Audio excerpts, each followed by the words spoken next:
தமிழக மக்களுக்கு வணக்கம். என்னையா பண்ணி வச்சிருக்கீங்க எங்க காவல்துறைய? மிடுக்கா இருந்த எங்க போலீஸ்கெல்லாம் நாங்க அன்பா, ஆசையா, பாசமா எங்களுடைய போலீஸ எல்லாம் ஏன்யா இப்படி பண்ணி கொடுமை பண்ணி வச்சிருக்கீங்க? காவல்துறை இன்னைக்கு ஒரு பிரஸ் மீட் வைக்கிறாங்க. அதாவது காவல்துறை பிரஸ் மீட் வைப்பதை உயர்நீதிமன்றம், உச்சநீதிமன்றம் இவங்க எல்லாம் காரி துப்பியும் கூட திருந்தியபடி தெரியல. காவல்துறையை வைத்து ஒரு பிரஸ் மீட் எது சமீபத்தில் நடந்துச்சு இல்லையா? அந்த ஈசிஆர் சம்பவம். இந்த ஈசிஆர் சம்பவத்தில் காவல்துறையை வைத்து ஒரு பிரஸ் மீட் எதுக்கு அப்படின்னா, ஒரு 5 பொறுக்கி பசங்க 2 காரில், ஒரு திமுக கொடி பொருத்தப்பட்ட ஒரு காரு, இன்னொரு ஒரு தார். இது தார்னாலே நமக்கு எங்கே வரும் அப்படின்னா, நம்ம ஞானசேகரன்கிட்ட போவோம். நம்ம ஏன் ஞானசேகரன்கிட்ட போவோம்னா, ஞானசேகரனும் திமுக கொடி பொருத்திய தார் காரில் தானே வலம் வந்தார். அப்படியான ஒரு தார் காரும் இன்னொரு காரும் முத்துக்காடு பக்கத்தில் போயிட்டுருக்காங்க. ஈசிஆரில் ஒரு குடும்பம் அவங்க போயிட்டுருக்காங்க. அதில் ஒரு சின்ன குழந்தையும் வேறு இருக்குது, 2 வயது குழந்தையும் வேறு இருக்குது. இவங்களோட போயிட்டுருக்கும் பொழுது துரத்திட்டு போகிறானுங்க. காரை கொண்டு போய் அப்படி நிறுத்துறான். எப்படி அப்படி 90 டிகிரிஸில் அப்படி நிறுத்துறான் கெத்தா. ஏன்னா அவன் வீட்டு ரோடு தானே, திமுககாரன் தான் நம்ம குத்தையை கொடுத்துருமே நாட்டையே. அதனால் அவன் அங்கே நிறுத்துறான். அப்படி நிறுத்தும் பொழுது இவங்க டென்ஷன் ஆகிறாங்க. என்னப்பா இது இப்படி நிறுத்துறாங்க? அவன் வேறு ஓடி வரான். அவன் ஓடி வரதை பார்த்தோமே இவன் டென்ஷன், ஐயோ இவன் என்ன பண்ண போகிறானோ அப்படின்னு பயப்படுறாங்க. இதெல்லாம் நடந்தது. இதை பற்றிலாம் ஏற்கனவே நம்ம நிறைய வீடியோக்களில் பேசிட்டோம். இப்போ நான் திருப்பி அதை பற்றி பேச விரும்பலை. ஆனால் விஷயத்துக்கு வருவோம். அவங்க கொண்டு போய் கம்ப்ளைண்ட்டை கொடுக்குறாங்க. கம்ப்ளைண்ட்டை கொடுத்தா அந்த வீடியோ ஆதாரத்தையும் கொடுக்குறாங்க. அந்த வீடியோலேயே அந்த கார் நம்பர் இருக்குது. இப்போ கார் நம்பர் இருக்குது, வீடியோவில் இவனுங்க முகரையெல்லாம் இருக்குன்னா, போலீஸ் நினைத்தால் 10 நிமிடத்தில் கொத்தோடு தூக்கிட்டு வந்துடலாம். பெரிய விஷயம்லாம் ஒன்றும் கிடையாது போலீஸுக்கு. ஆனால் போலீஸ் வாயமோடு கமுக்கமாக இருக்காங்க. இங்கே தான் சந்தேகம் வருது, வலுக்குது சந்தேகம். அடுத்து என்ன பண்ணுறானுங்க, 3 நாளைக்கு சும்மா இருந்துட்டு இவங்க சும்மா இருக்காங்கன்னு சொல்லிட்டு அந்த பையன் என்ன பண்ண, அவன் ஆத்திரத்தில் வேறு வழி இல்லாமல், என்னப்பா அது நடவடிக்கை எடுக்கல, நம்மளை இவ்வளோ மிரட்டியிருக்கான், வீடு வரைக்கும் வந்து பிரச்சனை பண்ணியிருக்கானுங்க, பஞ்சாயத்து பண்ணியிருக்கானுங்க, பொறுக்கித்தனம் பண்ணியிருக்கானுங்க, ரவுடித்தனம் பண்ணியிருக்கானுங்க, திமுக கொடி இருந்தால் கேள்வி கேட்க மாட்டாங்களா அப்படின்னு சொல்லி அவன் அதை வீடியோவில் அந்த பையன் போட்டுறான். அந்த பையன் ஒரு அட்வொகேட். இது போட்ட உடனே அது பயங்கரமாக வைரல் ஆகுது. அது வைரல் ஆகிடுச்சின்னொடனே இவங்க முடிச்சுக்கிறாங்க. உடனே வராங்க, அந்த பொண்ணு வீட்டுக்கு வராங்க. அந்த பொண்ணுகிட்ட ஒரு ஐஏஎஸ் ஐபிஎஸ் ஆஃபீஸர் தலையெழுத்து பாருங்க. எவனோ ஒருத்தன் ஏதோ ஒரு பொறுக்கித்தனத்தை எங்கேயோ பண்ணிட்டு போனதுக்கு இவங்க எல்லாம் நிற்கிறவங்க லைன் கட்டி நின்று, ஐயோ தயவு செஞ்சு பெருசு பண்ணாதீங்க, நாங்கள் இதுக்கு நடவடிக்கை எடுக்கிறோம் அப்படின்னு சொல்லிட்டு. என்ன நடவடிக்கை எடுத்தாங்க? எஃப்ஐஆர். இந்த எஃப்ஐஆர் போடுறதுக்கே இவங்களுக்கு 4 நாள் ஆச்சு. இந்த 4 நாள் ஆனதுக்கப்புறம் இங்கே தான் நீங்கள் கூர்ந்து கவனிக்கணும். விஷயத்துக்கு வருவோம். விஷயம் என்னென்னா, ஒரு ப்ரெஸ் மீட்டு. இதுக்கு ஒரு ப்ரெஸ் மீட் தேவையா? அவனை தூக்கிட்டு போய் உள்ளே வைக்கிறத விட்டுவிட்டு இதுக்கு ஒரு விளக்க ப்ரெஸ் மீட்டு எதுக்கு? இவங்க என்ன காவல்துறை என்ன செய்தி தொடர்பாளர்களா? திமுகவோட கொடி இருந்தால் இந்த காரு இன்னாருக்கு சொந்தமான கார், இதற்கும் எங்களுக்கும் சம்பந்தம் இல்லை என்று விளக்கம் கொடுக்க வேண்டியது யாரு? திமுக தான். திமுகவோட செய்தி தொடர்பாளர் இந்த விளக்கத்தை கொடுக்கணும். எதற்காக காவல்துறையினர் இந்த விளக்கத்தை கொடுத்து கொண்டிருக்கிறார்கள்? இதைத்தான் நாங்கள் ஆரம்பத்திலேருந்து சொல்கிறோம். காவல்துறை எதற்காக திமுகவுடைய செய்தி தொடர்பாளர்களாக மாறி இருக்கிறார்கள்? இந்த விவகாரம் இல்லை, எந்த விவகாரமாக இருந்தாலும் இதான் நடக்குது. யார் அந்த சார் அப்படின்ற கேள்வியை கேட்டால், சார் என்ற ஒரு ஆளே இல்லை என்று சொல்வது யாருன்னு பார்த்தீங்கன்னாக்க கமிஷனர். எதற்காக அவர் பேசணும்? நாங்கள் கமிஷனரை மதிக்கிறோம். எதற்காக மதிக்கிறோம்? அவர் நடவடிக்கை எடுப்பார் என்று நாங்கள் மதிக்கிறோம். ஆனால் அவரோ அங்கே திமுகவுடைய செய்தி தொடர்பாளர் மாதிரி பேட்டி கொடுத்துக்கிட்டு இருக்காரு. இதைத்தான் நீதிமன்றமும் கேள்வி கேட்டுச்சு. இப்போ நான் திரும்பி கேட்குறேன், இந்த தாம்பரம் போலீஸுக்கு எதற்காக இந்த வேலை? எதுக்கு உட்காந்துக்கிட்டு? அவங்க திமுக கொடி பொருத்தப்பட்ட காராக இருந்தாலும் கூட அவர்கள் திமுக உறுப்பினர் இல்லை. இந்த விளக்கத்தை கொடுப்பது தான் உங்கள் வேலையா? குற்றம் சாட்டப்பட்டவர்கள் மீது நடவடிக்கை எடுப்போம், குற்றவாளிகளை நாங்கள் அடையாளம் கண்டுவிட்டோம், அவர்களை நீதிமன்றத்தில் ஆஜர்படுத்துவோம், தண்டனையை பெற்றுக் கொடுப்போம், இதோடு நிறுத்திக்கிறது தான் உங்களுடைய வேலை. நீங்கள் எதற்காக திமுகவுக்கு முட்டு கொடுத்து கொண்டிருக்கிறீர்கள்? அவர்கள் திமுகவை சார்ந்தவர்களா, திமுகவை சார்ந்தவர்கள் இல்லையா என்பதனை விளக்க வேண்டியது யார்? திமுக தானே. அப்போ அந்த ஞானசேகரன்கிற அயோக்கியர் ராஸ்கல், அந்த பொறுக்கி பைய, அந்த பொம்பளை பொறுக்கி, அவன் திமுகவுடைய மேடைகள்லாம் இருக்கான், திமுகவுடைய மாநாடுகளில் கலந்துக்கிறான். அவன் வீட்டுக்கு, அதுவும் அந்த வீடு என்ன, ஒரு மூத்திர சந்து, ஒரு குறுக்கு சந்து.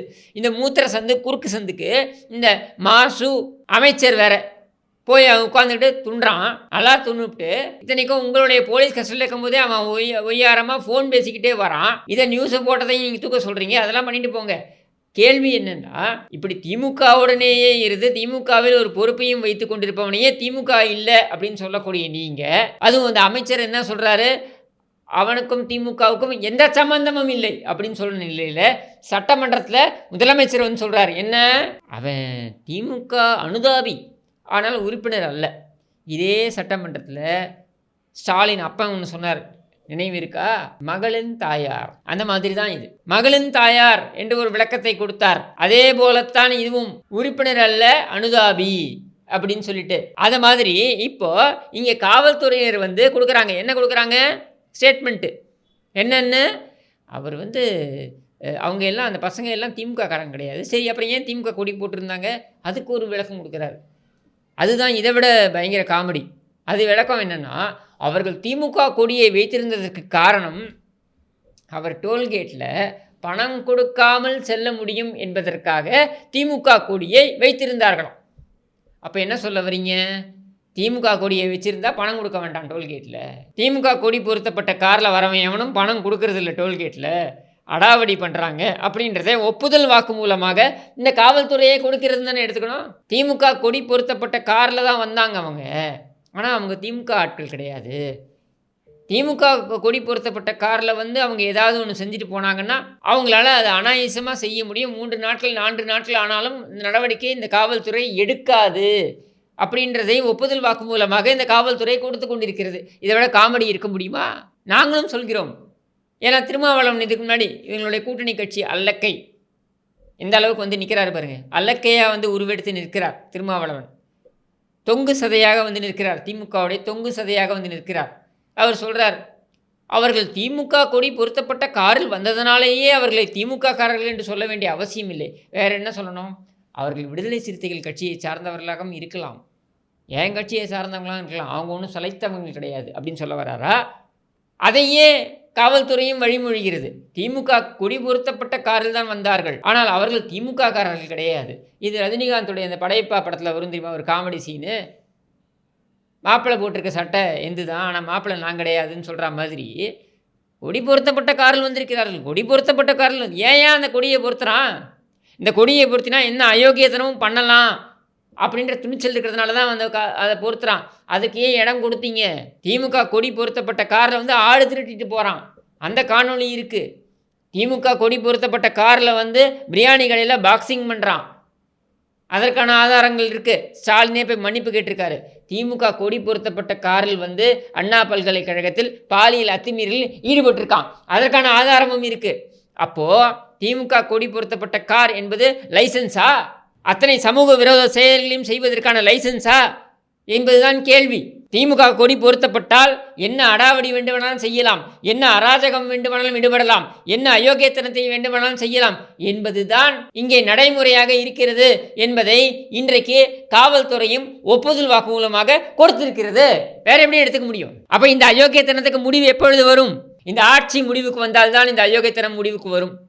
அதுவரையில் இவர்கள் இந்த அயோக்கியர்களுக்கு துணை நிற்பார்கள். இந்த 6 பேர் தான், அந்த 6 பேர் ஆகணும் நமக்கு தெரியாது. யாரோ ஒரு 6 பேரை பிடிச்சிட்டு வந்து உட்கார வச்சுருப்பாங்க இவங்க ஸ்டேஷனில். யாரோ ஒரு 6 பேரை முன்னாடி முன்னிறுத்துவாங்க. ஆனால் இந்த கார் யாருக்கு சொந்தம், யாருடைய ஓனர்ஷிப்பில் இந்த கார் இருக்குது என்ற தகவலை வெளியிட்டார்களா என்றால் வெளியிடவில்லை. மாறாக எதை வெளியிட்டிருக்கிறார்கள்ன்றதை பாருங்கள்.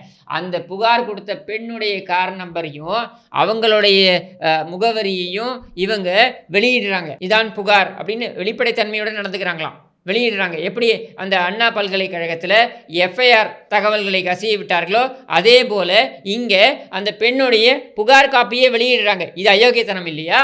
ஏன் 4-5 நாள் ஆன பின்னும் கூட உங்களால் இந்த காரோடைய ஓனர் யார் என்பதனை சொல்ல மறுக்கிறீங்க? அந்த நம்பர் இருக்குது, ரொம்ப தெளிவாக கேகே நகரை சேர்ந்த, சென்னை கேகே நகர் மேற்கு சேர்ந்த ஒரு நபர் செகண்ட் ஹேண்டில் அந்த காரை வாங்கியிருக்கான். அவன் பேர் நாராயணன் என்பதை என்னால் புரிஞ்சிக்க முடியுது, என்னால் தெரிஞ்சிக்க முடியுது. உங்களால் ஏன் தெரிஞ்சிக்க முடியல? தெரிந்திருந்தாலும் நீங்கள் ஏன் வெளியிடலை? யார் அந்த காரோடைய ஓனர் அதை சொல்லுங்கள். யார் அந்த சார் என்பதிலிருந்து யார் அந்த கார் என்று வந்தாச்சு. அதாவது சார், கார் இதெல்லாம் சேர்ந்து நடக்குவது தான் இந்த சர்க்கார் என்பதனை எடுத்துக்கலாமா? இதுதான் ஸ்டாலின் மாடல் சர்க்கார் என்பதனை எடுத்துக்கலாமா? யாரை ஏமாற்ற பார்க்கிறீர்கள்? நாம் இருக்கிறது டிஜிட்டல் உலகத்தில். இன்றைக்கு அத்தனை தகவல்களும் நம்மளுடைய கையில் வந்துருச்சு. அப்படின்னும் பொழுது இந்த ஏமாற்று வேலையை நீங்கள் செய்வது என்பது அசிங்கம் இல்லையா? இது காவல்துறைக்கு ஒரு களங்கம் இல்லையா? இதையெல்லாம் யோசித்து பார்க்க வேண்டும் மக்களே. நான் திரும்பவும் சொல்கிறேன், இது அயோக்கியர்கள் ஆட்சி, இது அராஜகத்தின் ஆட்சி. இந்த ஆட்சி முடிவுக்கு வர வேண்டும். முடிவுக்கு வராதவரை உங்கள் வீட்டு பெண்களுக்கும் உத்தரவாதம் கிடையாது, என் வீட்டு பெண்களுக்கும் உத்தரவாதம் கிடையாது என்பதனை கூறி விடைபெறுகிறேன். நன்றி, வணக்கம்.